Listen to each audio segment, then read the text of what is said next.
Yo, what's going on guys? Arekkz here. Welcome back to another video for Monster Hunter Rise Sunbreak, and we are back. I say we, I'm joined by Paradise. How you doing, man? Hey, more speed runs. I love it. I live for this. This is yeah, we kicked this off last time and you guys seem to really enjoy it. Basically, if you guys missed the last episode, we will link it down below.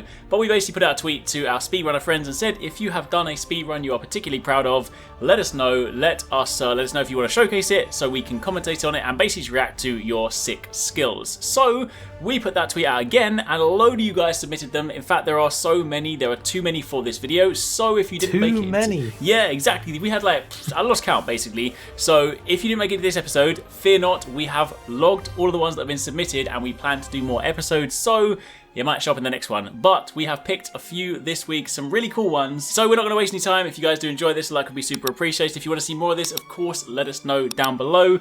If you want to submit your runs, obviously you can do that over on Twitter. But we're not wasting time. First up, shout out to our friend Wyverian4G, awesome content creator. He does, of course, do some speedruns, but he's not exclusively a speedrunner. He's done, of course, plenty of great content. If you guys haven't checked him out, go and hit up his channel. All links to everyone in these videos will be down below. But we're going to start it off because, listen, right?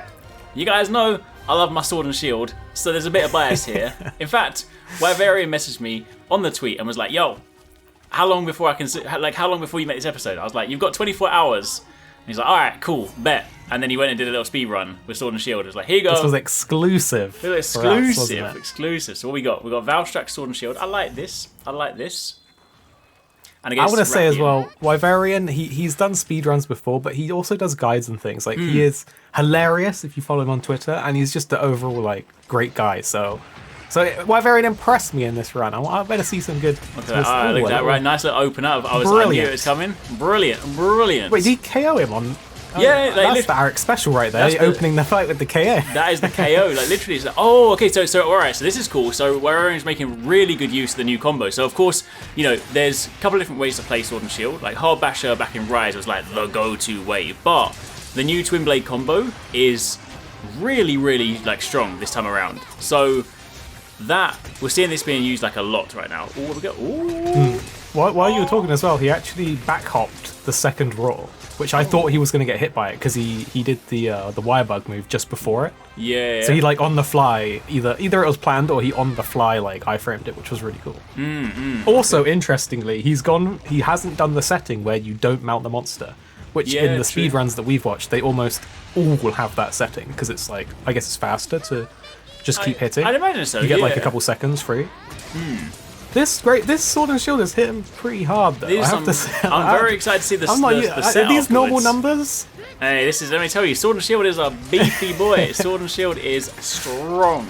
And of course, being the Valstrax weapon. One's brilliant. Yeah, I mean the Valstrax one, like you got so much white, like you're never gonna sharpen basically. So if you run out of that sharpness, I mean you are probably doing something wrong.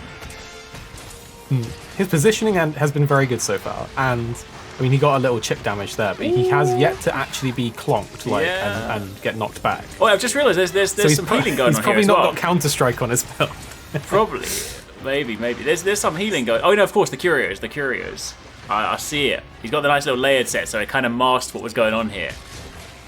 Wyverian does like his fashion as well. This is true.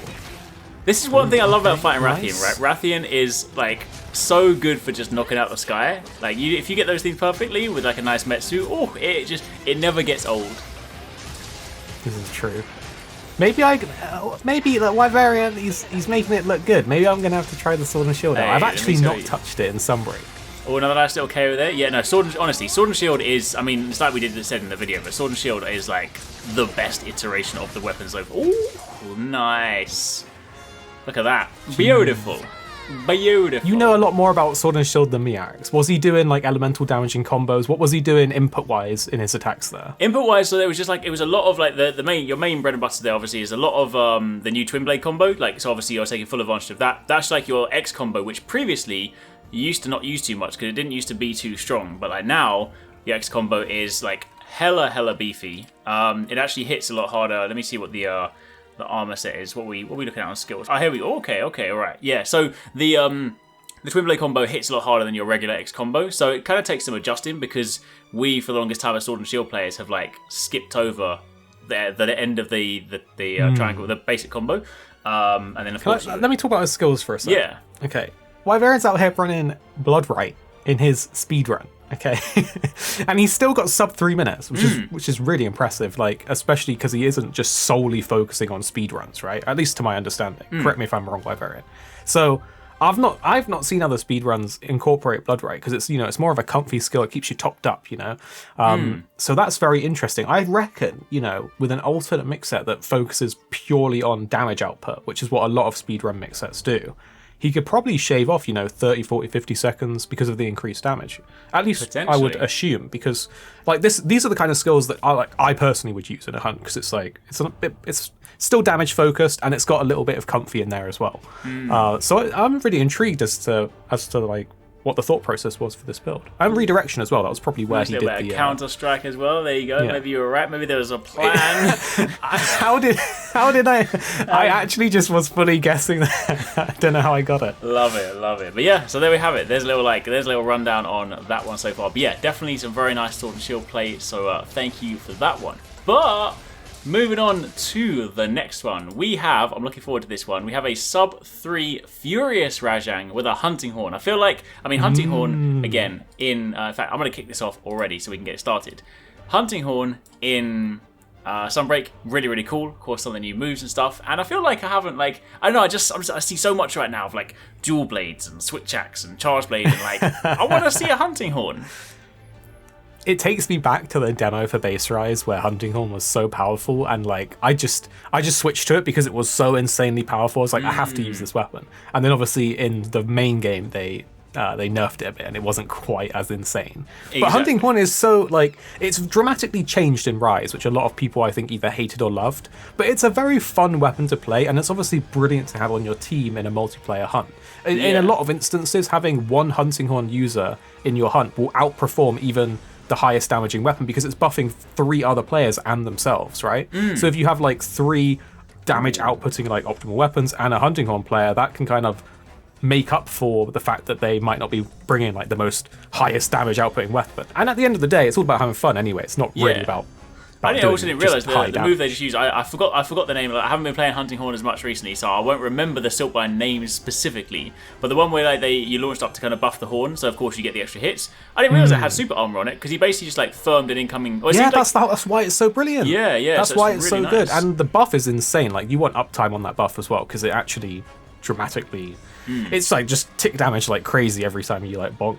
He's already got several, they have already got several knockovers as well, while we were talking, crazy. Which was kind of mad. Also, quick one for anyone watching, the reason we've muted this video is because there's some music in the background and your boy doesn't want to get copyright claimed, so this is going to be a silent speedrun, alright? But let me just say, the music is good, you can listen to it yourself when you look at the link at the end. Anyway, yeah. Now did you see that tick damage for 1,000 just a minute ago? Yeah, some of them... So he did... That's the egg. How right? did he do that? The egg is almighty with the. I'm pretty sure. I have to go back and check afterwards. But I'm pretty sure it must have been because there's nothing else that can do that high damage. When you have that high damage, I just didn't spot it. Yeah, and obviously the nice buff as well on the Hunting Horn. I think they let it drop at the moment, so obviously you'll need to kind of there you go, about to reapply it.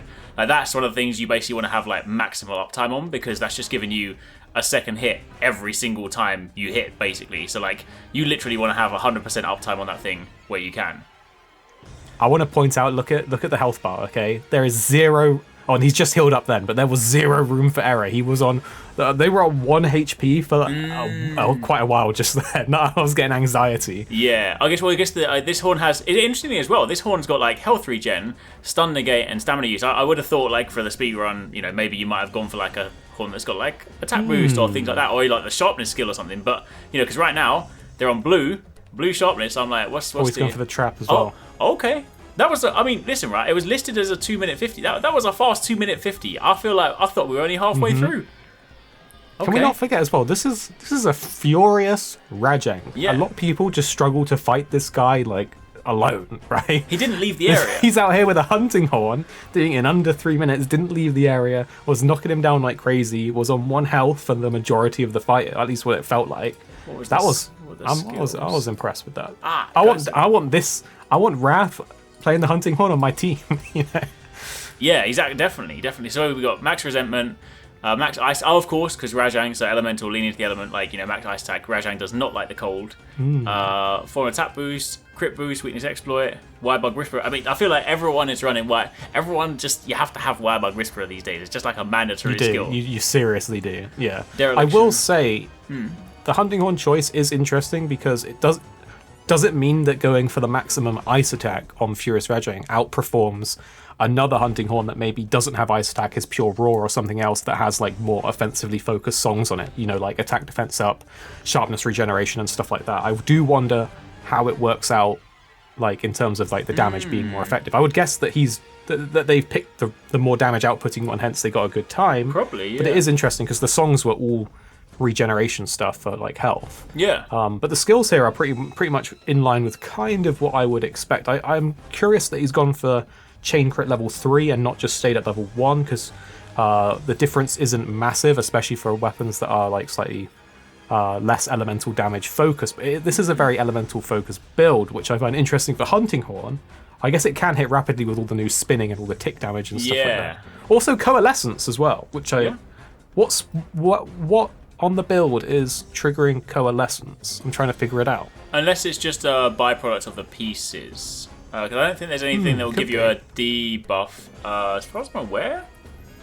Yeah. Yeah, so very, very interesting. But it's got all the stuff I would expect, and the resentment's in there because you've got the Dereliction, attack boost 4, obviously for the 5% attack threshold. So yeah, it looks pretty solid. Yeah, definitely. Sweet. Right, well, the very last one is going to be a quick one. Espionage Switch Axe again for Paradise. We do love a Switch Axe, but Elemental, I love Ice, it. 1 minute 37 for Espionage. So let's begin. Also, shout out to the Sonic jacket as well. This is a trendy. Okay. This one was vouched for by Cake last time, who was phenomenal on Switch Axe. That guy is insane. He vouched saying, is it KAGE? Is that how you say this? This guy, he saying that he's fantastic as well. So my expectations are very high because Cake before was pretty insane with the Switch Axe. He's gone for the ice one here. I believe it's the Kashala Switch Axe. Yeah, that's all right. An interesting way to start the fight with the Soaring Wyvern Dive, because I don't know that I ever engage a fight. Was that maybe just like a style point thing, potentially? It may have been. Because I guess he's got the counter on the raw. Yeah. Second counter on the follow up. This is it. This is the counter play style, Alex. This is my dream. This is what I'm practicing for. This is where I want to be. Look at the damage as well. Ooh. Have you ever hit an Espionage head for that hard? Because the head on Espionage is like super armored, right? Sometimes you get like, depending on your weapon, like white damage numbers. Yeah. I think when it goes into its rage mode, I only started paying attention to the other day, but when it actually goes red, like rage, and it starts glowing, then everywhere starts just seeing yellow numbers. But when it's not, it starts to just like, oh, this is it's barely I would moved. like to say I've already recognized something here. Okay, he's got the double Palamute with the new Gat. Probably with the range centric skill. They've got obviously double paralyze buddies. This is like some Palamute. Oh, the trank is already going on. They anticipate. Is he pre-tranking? Pre-trank. Does he know? It's confident. Oh, has he got it? What the Gee hell? whiz! Wow. I love how he engaged the fight with the Soaring Wyvern Dive into a double counter. It was just pure. It was pure mayhem. Ooh, that was beautiful, and also like I feel like, I mean, if you're watching this, let us know. Is there a science to it? I feel like the Wyvern Dive Open was just like a style point thing, to be honest. Because I feel like you just have to hit Espionage to get it moving, because it's just like sleeping for a bit. And I guess maybe. Well, the thing is, when you hit with the Wyvern Dive on the way down, it puts like a file on them, which then pops, and that pop can do like 500-600 damage. So it is a heavy hitting move. But I've just never thought to engage a fight that way, usually because I'm saving my Wirebugs for the counter, which he had 3, so it worked. But that was nice. I like that. That was really cool. That was very, very impressive. I like that one a lot. Maybe also the idea of engaging it from like there is because early on, if you hit him in the head, it tends to like move around. Sometimes you can get tripped up and stuff. So there could be some logic to it. But yeah, so there we have it. There are some more fantastic speedruns. Again, if you guys have been enjoying this series, let us know in the comments down below. We also have plenty more submissions already from this week that just didn't make it into this episode, so we will of course be hitting them up in the next one. But if you guys have more that you want to submit, let us know about it. and we'll definitely be back. If you guys missed some of the recent videos, be sure to check out one of these ones. But otherwise, thanks for everyone that has submitted videos. Make sure you check out their channels. They all have links in the description box down below. Go over, show them some support, and we'll catch you in the next one.